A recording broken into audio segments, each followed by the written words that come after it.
It began on a Tuesday. Not the kind of Tuesday that changes your life. Not at first glance. The city still smelled of rain and old concrete.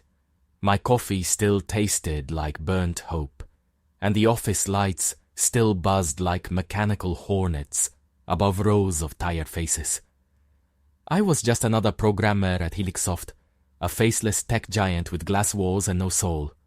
I wrote code for systems that no one cared about, for users I'd never meet. But every line of code had one destination in my mind: her, Lena. She was the one who made the sterile world of corporate software feel human. The one who slipped handwritten notes into my lunch bag, each with a small drawing or a line of poetry. We'd met in the break room 2 years earlier.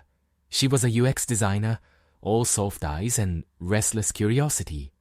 I still remember how her laughter sounded when I told her that beauty could be refactored like code. We moved in together after 6 months. It felt like merging branches of our lives into a single repository, full of conflicts, yes, but still somehow compiling. That Tuesday, though, there was a different kind of bug in the system. At 4:37 p.m., I pushed my latest commit to the repo and leaned back, staring at the green text that spelled "Build Successful." I smiled. It had been a long day. Meetings, debugging, another round of promises from management that this next update would change everything. I was just about to message Lena that I'd pick up sushi on the way home when I noticed something strange. Her Slack status said, "In a meeting," but I'd just seen her calendar. No meeting scheduled. A tiny, stupid thought crept in. Something I'd never allowed before. A curiosity, a faint unease. I told myself not to check, not to peek into her world, but love and trust are fragile systems, and doubt is the line of bad code that ruins everything. When I reached home, her shoes were already by the door. The lights were low. "Lena?" I called out, trying to sound casual. No answer. I stepped quietly down the hallway, the sound of soft laughter drifting from the bedroom. Laughter that once belonged to me. Then a whisper, her voice trembling in a way I'd never heard before. And then his. Time stopped. My body became a frozen algorithm. My breath caught between memory and disbelief. When I pushed the door open, everything inside me shattered like fragile glass. They were tangled in sheets that still smelled of our nights. I remember the way she looked at me. Horror first, then guilt, then something even worse. Pity. Her mouth opened, trying to explain, but no explanation could compile in that moment. I turned away. I don't remember grabbing my coat or walking down the stairs. I only remember the cold. The city lights blurred through tears I refused to admit were mine. That night, I didn't sleep. I sat at my desk, the glow of the monitor flickering across the room like a heartbeat. My hands moved on instinct, writing lines of code, meaningless at first, until I realized what I was doing. I was building something, a world, a place where pain could be understood, where loss could be played, where heartbreak wasn't just suffered, it was survived. I didn't know it yet, but that was the first night of Elysium Exe. The following days blurred together. I resigned from Helixsoft with a single line in my letter. Some bugs can't be fixed from the inside. They didn't even ask why. I was just another replaceable cog in their endless loop.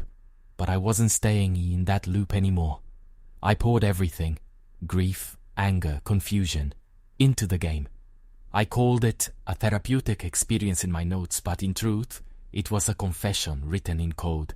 Every level mirrored a stage of heartbreak, denial, anger, despair, acceptance. Players navigated empty cityscapes, broken rooms, and silence overs, echoes of my own loneliness. I coded for days without eating, sleeping, or thinking of anything but the rhythm of the keyboard. The hum of the computer became my only companion. Each keystroke, a small exorcism of pain. Sometimes I thought of Lena, her face, her voice, the way she said my name like it meant something. But then I remembered that night, and the code would spill out faster, harder. The game began to take shape, not as a revenge, but as a resurrection. Months later, I uploaded Elysium, Exe, to an indie platform, thinking no one would notice. But people did. Within weeks, it went viral. Not because of its graphics or mechanics, but because it felt real. Players wrote to me, messages that made me cry in ways I hadn't thought I could anymore. Your game saved me. I thought I was alone. Now I know I can heal. And just like that, my pain became someone else's healing. The game earned millions, but the money didn't matter. The messages did. I started a foundation for others who had lost love, helping them express their grief through art and code. One day, years later, I got an email from Lena. She said she'd played the game. She said she cried. She said she finally understood. I didn't reply, because I already had. Every line of Elysium. Exe was my answer. I still write, late at night. The room glows with the familiar blue of the monitor. Outside, the city breathes quietly, indifferent and infinite. And sometimes, when I hit run and the code compiles, I smile. Because in that instant, in the rhythm of logic and emotion, in the space between memory and creation, I find peace. Not every system can be debugged, but every heart can be rewritten. You asked me once what it feels like to lose everything. I could tell you it's like a system crash, sudden, merciless, final, but that would be too clean, too technical for the mess that heartbreak leaves behind. The truth is, it's quieter than that. It's the silence after the hard drive stops spinning. It's the sound of your own breathing in an empty apartment at 3 a.m. That was my life, for months after Elysium. Exe launched. The world saw me as a success story, a genius who turned pain into art. But I knew better. You can't debug grief with fame. I kept telling myself I was fine. I had my foundation, my game, my purpose. But every time the world congratulated me, I felt a kind of hollowness, as if they were applauding an echo. Then I met Maya. She came to one of the workshops I ran for, people learning to code through art therapy. She wasn't a programmer. She was a painter who'd lost her brother a year earlier. When she spoke, her voice carried a tremor I recognized, the fragile note of someone still trying to find the ground under their feet. She stayed after the class, looking at the prototype I'd built for a new project, an unfinished world of light and memory. This feels safe, she said quietly, running her fingers across the screen like it might shatter. No one's ever said that about my work before, I told her. She smiled, small and crooked. Maybe that's because it's true. There was something in her eyes. Not pity, not admiration, but understanding. The kind that doesn't need to be spoken. For the first time in years, I didn't feel like a broken machine trying to pass for human. Maya became part of the project soon after. She designed the visual layers, color, texture, light. Where I built logic, she built feeling, and together we built something that felt alive. We called it the Garden of Glitches, a space where broken code turned into flowers, where corrupted memories bloomed as fragments of beauty. It was half game, half poem, and all heart. Late nights blurred into dawns. We worked side by side, our screens reflecting in each other's eyes. Sometimes we didn't talk at all, just shared the silence, the hum of machines, the faint rhythm of healing. And then one night, she asked, "Does it still hurt?" "Hurt?" I didn't lie. "Sometimes, but not like it used to." It's like a scar. I don't want it gone. It reminds me that I survived. She nodded, then said, something I'll never forget. Maybe healing isn't about erasing the pain. Maybe it's about learning how to carry it beautifully. That night, for the first time since Lena, I reached for someone's hand and didn't feel like I was betraying the past. Maya and I released The Garden of Glitches a year later. It wasn't a commercial success like Elysium, Exe, but that was fine. It was never meant to be. This time, I didn't make a game to escape my pain. I made it to share joy. People played it and said it felt like waking up after a long winter, like forgiveness written in pixels. And in a way, that's what it was. I forgave Lena. Not in a dramatic moment, not with a letter or a call. It just happened one morning, while Maya slept beside me, her hair spread across the pillow like sunlight. I realized I didn't hate anyone anymore. Not her, not myself, not the silence between what we lost and what we found. You asked me how I learned to love again. It wasn't a switch I flipped. It was a slow process, like debugging a soul. Every time Maya laughed at one of my terrible jokes, every time she fell asleep while I typed beside her, every time we stood on the balcony watching dawn repaint the sky, a little piece of my code rewrote itself. Not to forget, but to run smoother, to live again. Now as I write this, maybe to you, maybe to the ghost of who I used to be, I can finally say this, without flinching. Pain was never the enemy. It was the teacher. And love. Love was never lost. It just changed its syntax.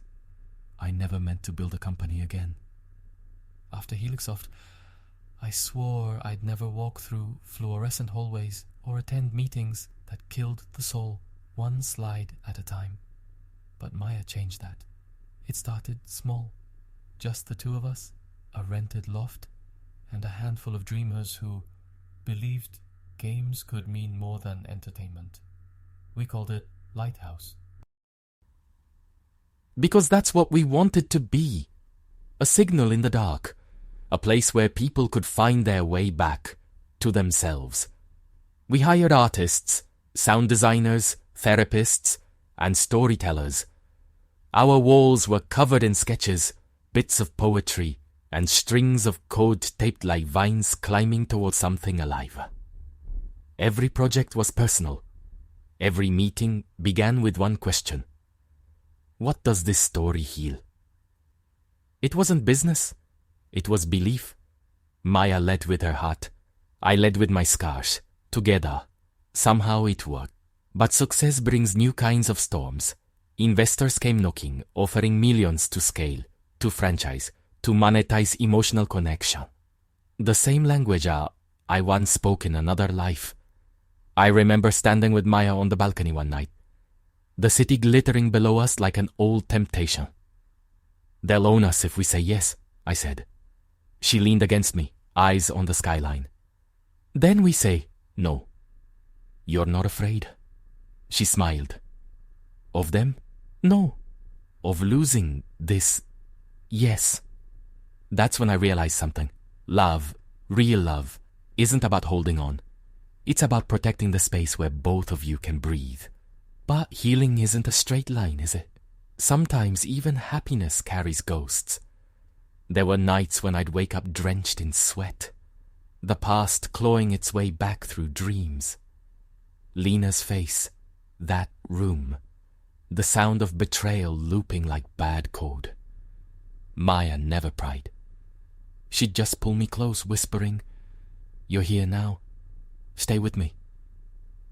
I'd close my eyes and listen. To a heartbeat, to the quiet hum of the world that didn't collapse this time. And little by little, those ghosts stopped visiting. I started painting with her. Badly, of course, but it made her laugh. That kind of laughter that makes time dissolve. We filled the studio with life. Plants, coffee stains, late-night playlists. The place smelled of acrylic and hope. And sometimes, when our team stayed late, coding and painting under string lights, I'd look around and think, this is what I wanted all along. Not success, not redemption, just connection. The day Lighthouse released its third game, Solstice, we didn't expect what happened next. It went viral again. Not like Elysium. Exehad, but deeper, slower. People didn't just play it, they lived in it. It told stories of loss, of healing, of finding warmth after darkness. It wasn't about pain anymore. It was about what comes after. The messages poured in again, but this time, I didn't cry alone at my desk. Maya read them beside me, and when someone wrote, "Your game helped me forgive my father," she smiled through tears and whispered, "That's why we're here." I didn't answer. I just kissed her hair and thought, yes, you know, people still ask me about Lena sometimes, as if betrayal is the most interesting part of my life. But it isn't. It's just the prologue. The real story, the one that matters, is what came after. The decision to stay open when every part of me wanted to close. The choice to love again, to build again. To believe that the world still holds beauty worth reaching for. Maya and I aren't perfect. We fight. We disagree. We drift and return, like tides. But when I see her hands stained with paint, her face lit by the glow of her screen, I know one thing for sure. I didn't escape the fire. I walked through it. And somehow, on the other side, I found light. Maybe this letter is for you. Maybe you've been where I was, staring at an empty room, wondering how something so full could vanish so completely. If so, I need you to hear this. You will build again. Maybe not what you lost, but something new, something stronger, kinder, truer. Pain doesn't end you. It edits you. And if you're patient enough to let your code recompile, you'll find that what emerges isn't broken. It's beautifully rewritten. Would you like me to continue the story even further, into a final act, where years later he and Maya face a new challenge? Perhaps loss, illness, or mentoring someone who reminds him of his old self. That part will close the circle, from betrayal, through rebirth, to legacy. Working with Eli felt like seeing my younger self from a safe distance. The same drive, the same raw, messy hunger to make something that mattered.